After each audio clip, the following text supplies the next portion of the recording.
The jungle of Mindanao had a sound of its own. Crickets screamed like alarms, leaves whispered secrets, and distant rivers breathed slowly in the dark. On this night, everything went quiet. Too quiet. Captain Daniel Ross of the U.S. Army froze mid-step, his boots sinking slightly into wet soil. He raised his fist, signaling his men to stop. Even without words, fear passed through the air like electricity. Daniel had fought in deserts and cities, but jungles scared him. They watched you. They waited. Far ahead, hidden by thick trees and shadows, Major Rafael Cruz of the Filipino Special Forces lay flat on the ground, his face painted with mud and sweat. He had grown up near forests like this. To him, silence was not peace, it was a warning. Rafael slowly lifted his hand, signaling his small unit to hold position. Through his nightscope, he saw movement, foreign movement, American movement. His jaw tightened. This was supposed to be a joint operation, so why did it feel like a hunt? Hours earlier, Daniel Ross had stood inside a temporary command tent under harsh white lights. A satellite map glowed on a screen, showing red and blue markings spread across a mountainous region. The briefing was simple but heavy. A high-value terror leader was believed to be hiding deep in the jungle. The U.S. Army would move in from the west. Filipino Special Forces would approach from the east. 2 allies, 1 mission. Daniel listened, but something bothered him. The information felt incomplete. The timing felt rushed. When he asked about coordination signals and fallback plans, the answers were vague. "Trust the process," the commander said. Daniel nodded, but inside, doubt grew. He had learned the hard way that war punished blind trust. Rafael Cruz received the same briefing at a smaller base miles away. His commander spoke in a low, serious voice. "The Americans are coming in fast, too fast." Rafael studied the map, noticing how close the paths crossed. One mistake, one wrong signal, and allies could become enemies. Rafael had sworn to protect his land, his men, and his country's dignity. He would not allow confusion to turn into bloodshed. Daniel Ross was a soldier shaped by discipline. He believed in rules, structure, and chain of command. His father had been a Marine. His brother had died in Iraq. Daniel carried that loss quietly, like a wound that never healed. Every decision he made carried weight. Every life under his command mattered. Rafael Cruz was different. He believed in instinct, patience, and reading the land.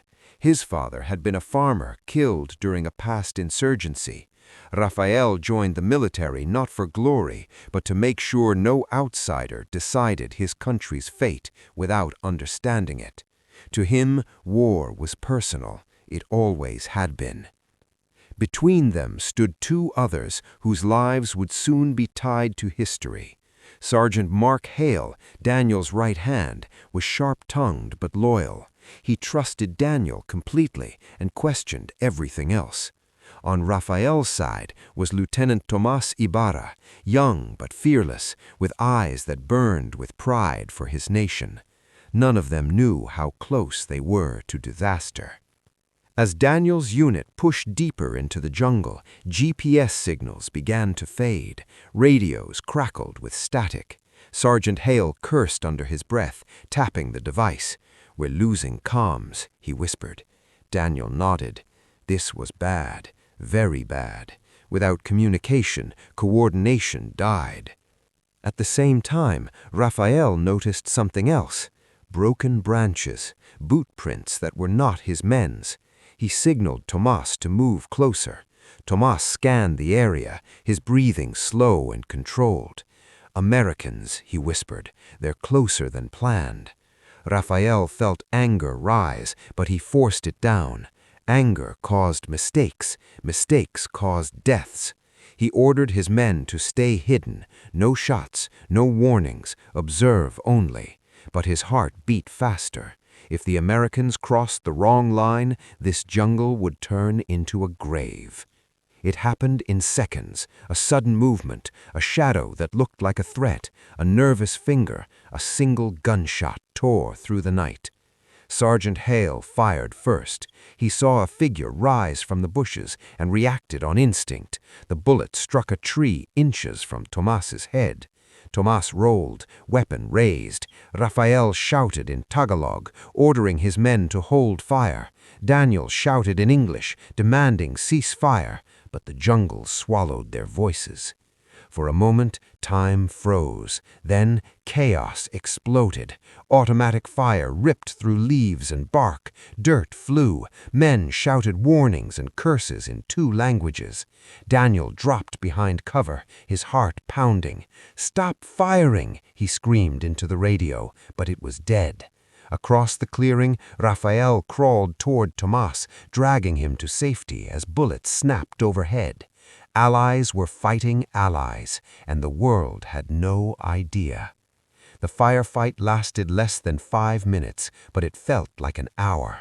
When the shooting stopped, the jungle was scarred. Smoke hung low. One of Daniel's men lay wounded, clutching his leg, blood soaking into the earth. On Rafael's side, a soldier had taken a bullet through the shoulder. He groaned softly, teeth clenched. Daniel slowly stood, weapon lowered. "This is Captain Ross of the U.S. Army. Cease fire. Identify yourselves." His voice echoed, raw with anger and fear. Rafael rose from behind a fallen log, hands visible but ready. "Major Cruz, Filipino Special Forces. What the hell are you doing in our sector?" The words hit Daniel like a slap. He looked at the map on his wrist screen, then back at the jungle. Something was very wrong. They met in the open, weapons still raised but fingers off triggers. The tension was thick enough to choke on. Mark Hale glared at the Filipino soldiers, while Tomas stared back with equal fire. One wrong move would restart the nightmare. Daniel and Rafael compared maps. The realization hit them both at the same time. The intelligence was wrong.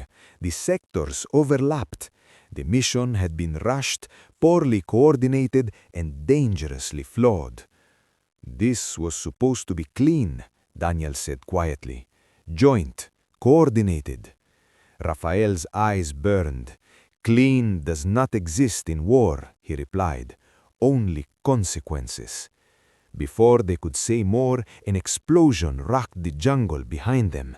The blast came from the direction both units had come from. Shouts followed, gunfire. Not friendly, not confused. This was organized, precise. Rafael cursed. "They baited us," he said. "The terrorists wanted us to fight each other." Daniel felt sick. They had walked straight into a trap. He looked at Rafael, then at the wounded men on both sides. There was no time for pride, no time for anger, only survival. "Temporary alliance," Daniel said firmly. "We move together or we die separately." Rafael nodded once. "Agreed, but understand this," he said coldly. "If your men make another mistake, I will not hesitate." Daniel accepted it. He had no choice. As they moved through the jungle together, something strange happened. Trust began to form, not from words, but from actions. Rafael guided the Americans through hidden paths. Daniel provided air support coordinates from a backup system. Mark Hale covered Tomas during a sudden ambush. Tomas returned the favor without hesitation. Bullets flew, men fell, sweat mixed with blood. The jungle screamed again, but this time they screamed back together.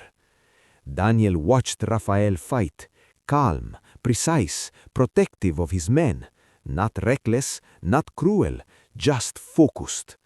Rafael watched Daniel lead, always checking on his wounded, always placing himself between danger and his soldiers. Respect grew quietly, like a fragile plant pushing through stone. They reached the enemy camp just before dawn. What they saw stunned them. The terror leader was already dead, executed hours earlier. In his place stood evidence of something darker.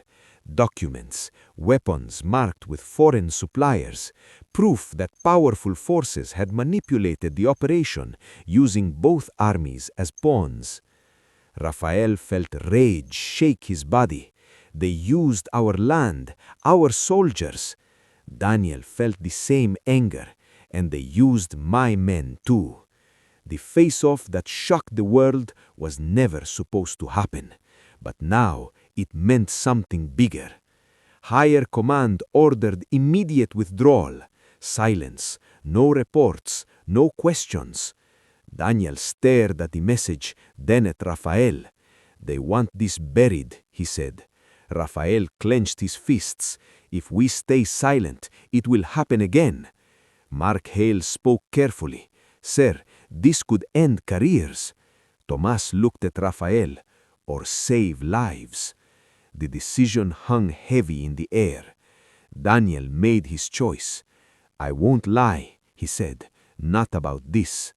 Rafael nodded slowly. "Neither will I." They gathered evidence, testimonies, coordinates. They knew the cost. Courts, media, political storms. But they also knew the truth mattered. When the story broke, it exploded. Headlines screamed, governments denied, investigations began. The phrase U.S. Army versus Filipino Special Forces spread across screens worldwide. Daniel was suspended. Rafael was reassigned. Mark Hale was questioned for weeks. Tomas received threats. But something else happened too. People listened. Careers ended, promotions vanished, friendships were tested. Daniel sat alone one night, staring at his brother's old photo. "I did the right thing," he whispered, though doubt lingered. Rafael returned to his hometown briefly. He stood by his father's grave. "I protected our truth," he said softly. The cost was heavy, but it was real. Months later, Daniel and Rafael met again. No uniforms, no weapons, just two men. They shook hands, firm and respectful. "We could have been enemies," Daniel said. "We almost were," Rafael replied, "but we chose better." The jungle of Mindanao returned to its natural sound. Birds, wind, life.